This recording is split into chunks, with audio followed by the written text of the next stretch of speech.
introduce my fellow governor, the esteemed governor of California, Gavin Newsom. Welcome, Gavin. Hey, thanks, Governor, and thank you all.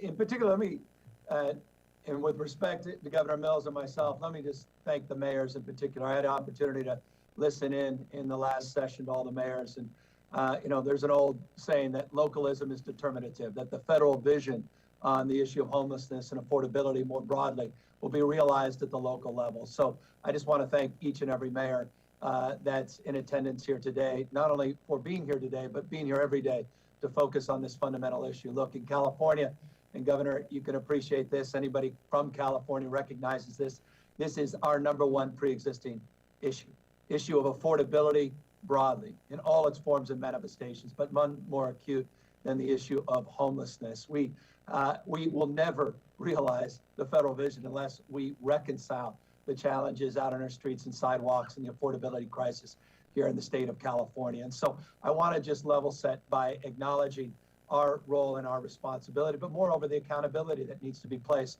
on the state of California, the 5th largest economy in the nation, the richest state in America, and the poorest state in America. And we've got to mind that gap, not by identifying the problem, but by identifying strategies and solutions to address the problem itself. So I want to extend not only appreciation to the mayors, but also, Madam Secretary, to you, because this is a radical departure from the last few years. Governor Mills can attest to that.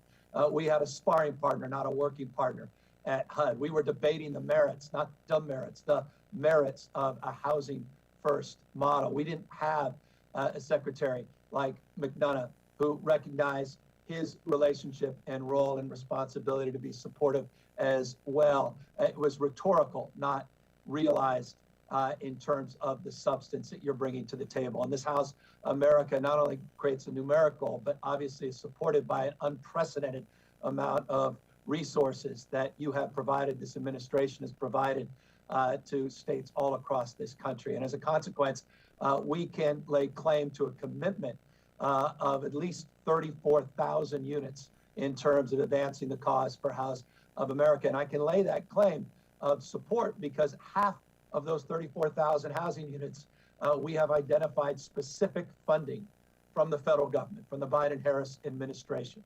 Had we not had that support, we would not be close to getting where I know collectively we all want to go. So thank you for your faith, devotion to the cause that unites us here today. Thank you for your commitment to ending the issue of homelessness. And thank you for recognizing the complexity of this issue. We recognize that at the end of the day, shelters, they only solve sleep, but housing and supportive services address long-term by solving the issue of homelessness.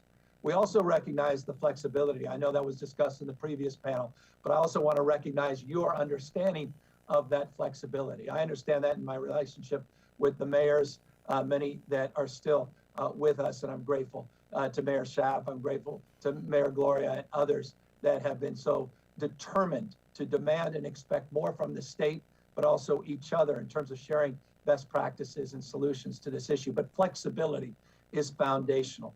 And I think that flexibility is self-evident. Look, for us to address these issues in California, you look at the issues of people that are self-medicating with drug or alcohol addictions, people that are bipolar, schizophrenic, people that are suffering from depression, and all those that are dually and triple diagnosed. That requires flexibility. That requires us meeting people where they are. It requires, as Mayor Giles was saying, a regional approach to solving these problems and recognizing and reconciling our jurisdictional differences as well. And so I'm mindful of that approach in terms of the House America strategy. And I just want to double down on my appreciation for your recognition of that flexibility as we address these issues with urgency in the state of California. I'll just close by saying this. We're stepping up as well, not just putting our hands out in terms of federal support, but I want you to know this state, the most significant investment we've ever made on the issue of homelessness, we made last year despite this pandemic-induced recession. It was $950 million, almost $1 billion. We thought that was impressive. But this year, working with our legislature, we put out $12 billion commitment to address this issue. We're going all in. We don't want to play in the margins anymore. We're putting $3 billion specifically just to address the issues and the consequences, ironically, that emanated from the office that I'm sitting in back in that infamous 1967 budget that then Governor Reagan advanced, where he began the process of dismantling our behavioral health system here in the state of California. We're putting $3 billion back in this year's budget, a commitment for board and care home and lower law placement here in the state of California, unprecedented support to rebuild our behavioral health housing in the state of California. Billions of dollars of discretionary money going to the cities and counties, and billions more on our successful home key model, which is purchasing hotels and motels and converting them into permanent supportive housing. And by the way, we were able to take $846 million of federal money last year and convert that in 5.5 months to over 6,000 permanent housing units in 5.5 months. And so I say that in closing to make this fundamental and final point. There's an old adage, once a mind is stretched, it never goes back to its original form. And I really believe that if there's one lesson from this pandemic that we're still resolved to get behind us, it's a relationship with time that's radically changed.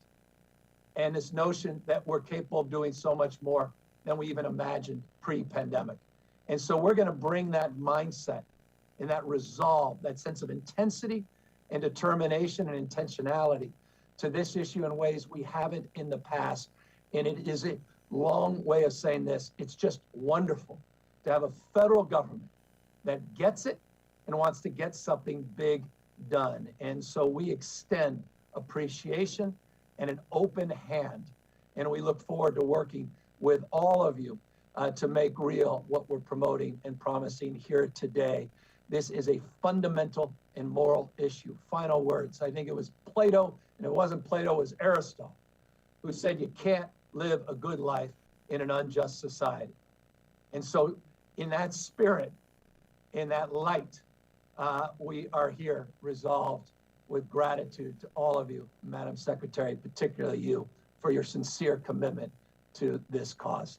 Thank you.